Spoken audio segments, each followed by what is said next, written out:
ఇష్టపడతాం కదా. చుట్టూ పెరిగితే ఏం చేస్తాం? పురుషులందరూ కట్ చేస్తారు. గెడ్డాలు పెరిగినప్పుడు షేవింగ్ చేస్తారు.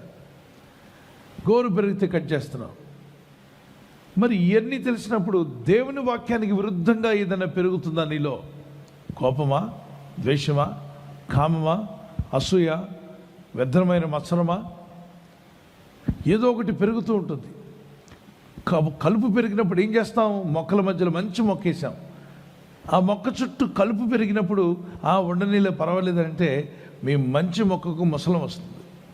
మీరు పెట్టిన మంచి మొక్క నీళ్ళు వేస్తున్నారు, ఎరువేస్తున్నారు కదా, కలుపును ఉండనిస్తే ఏమవుతున్నాడు? కలుపు మీ మంచి మొక్కకు వేసిన ఎరువును అది తీసుకుంటుంది.